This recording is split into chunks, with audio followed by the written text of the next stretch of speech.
Nagsimula siya sa maliliit na comedy bars bilang impersonator ng superstar na si Nora Honor. Hil Morales sa tunay na buhay. Mas kinilala siya at minahal bilang si Ate Gay. At matapos ang 2 dekada ng pagpapatawa at pagbibigay saya sa manonood sa entablado at telebisyon, mas tinatamasa na niya ngayon ang ginhawang ipinagkait sa kanya ng napakaraming taon. Ate Gay, nasubaybayan ko ang pagiging simpleng Hil Morales mo. Nasubaybayan ko yung pag-akyat mo sa hagdan ng tagumpay sa mga comedy bars. Nag-arena ka na, napuno mo. Ngayon, nasa Wawawili ka. At hindi mo itinatanggi na kung ano mang tagumpay meron ka ngayon, ay talagang tinatanong mo utang na loob sa ating superstar na si Nora Honor. Opo, at siya rin po ang dahilan kung bakit ako nandito lagi.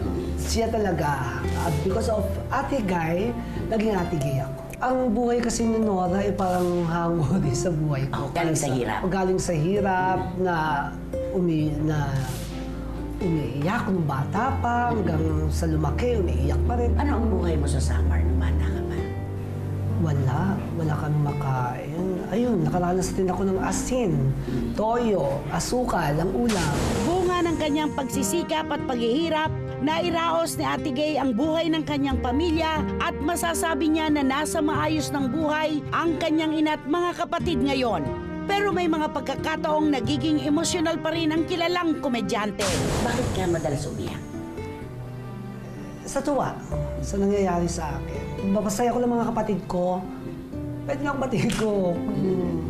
Huwag naman, kasi syempre... Hindi, kasi ayun lang kasi, ang tagal ko nang naging masaya. Kumbaga parang, ang nanay ko, gusto kong makitang guminhawa. Kung tutuusin, maganda na sana ang takbo ng karera ni Ate Gay kung hindi lamang sa mangilan-ngilang nang iintriga sa kanya at sa kanyang kakayahan. Unang sampa mo sa arena, syempre, ang laki-laki. Malaki yung venue, ang dami-daming tao. Ano yung unang pumasok sa isip mo? Iniisip ko kasi mahihirapan ako mapuno ito. Dahil sa tulong ng producer, talagang napuno. Sabi nga nila, tsamba lang daw. Oo, inaamin ko. Nakatsamba po ako at maswerte po ako to. Si Vice Ganda, meron ba talagang namumuong intrigahan sa inyong dalawa? Ay, sa lahat ng nagtatanong sa akin, hindi ko sinasagot kasi parang ang pangit naman mapagbintang ang ginagamit ko naman ang kanyang kasikatan. Lalo na noon, magko-concert ka. Opo. Ang sa akin, magkaibigan kami.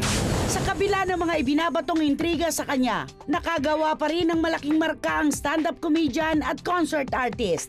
At ngayon, isa siya sa mga napiling maging co-host ni Willie Revillame sa kapatid noontime show na Wawawili. Isa ka sa mga nagpapaligaya sa pananghalian ng mga Pinoy, si Willie Revillame, nakuha mo ang tiwala at ang kanyang kalooban. Gano'ng kasarap makipagtrabaho kay Willie Revillame? Ang sarap, ang daming mga nagsasabi sa akin na huwag kang pumunta dyan, o okayin ka lang yan, lalait-laitan ka yan, ang pangit niyang mga okray kasi talagang lubog ang awat mo. Hindi po ako naniniwala.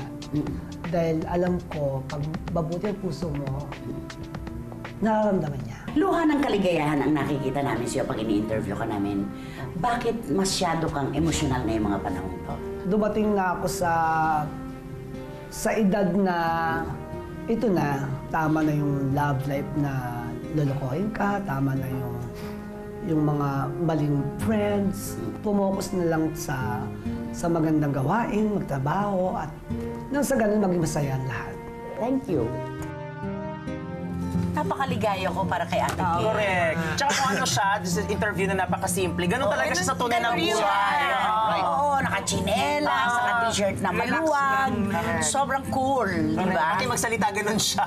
Oo, ganun lang siya. At saka maganda sa kanya, kahit anong tanong mo, kahit anong pilit mo, hindi magsasalita laban sa kapwa komedyante. Ganun siya talaga. Pero ang ganda rin tingnan, no, yung persistence ng talent. Dahil ang isang taong talagang talentado, di ba, tatagal at tatagal. Totoo. Maaring hindi mo panahon ngayon, maaring may panahon na medyo magbabackseat ka, pero dahil magaling ka at nirerespeto mo ang trabaho mo, babalik at babalik. Meron pang babalik. Kailangan may keep talagang talento, hindi pwede wala. Oo. Ano yung sabi niyo, direct, pag may X-Factor, meron, pag wala, wala. Wala talaga. Pipilit. Kahit 10 taong ka mag-workshop, hindi ba, kung wala ka talaga ibibigay, you cannot squeeze blood out of stone. Kaya Kaya tanggapin natin, kapag wala, wala. Wow. Meron naman tinatawag media hype, hanggang kailan. Yun lang yun, di ba? Eh, di ba may iba dyan eh, ang buong karir is yun na lamang kaka-anunsyo ng buhay nila sa publiko. Yes. Ang tawag ko na ay, yuck. At meron naman iba, wala pa nga na-accomplish, mayayabang na. Yun naman ang hindi bibigyan ng pagkakataong tumaas pa. Di ba? Okay. Let's Naku. cheers to that. Let's cheers to that. Kampay! Sabi nga ng isang konsihala, actress, sabi niya, let's keep our cross fingers. Well, it runs into the blood. At yan ay makikita mo sa doon, ano yan? Yung mga kolehiyo, ano tag niya?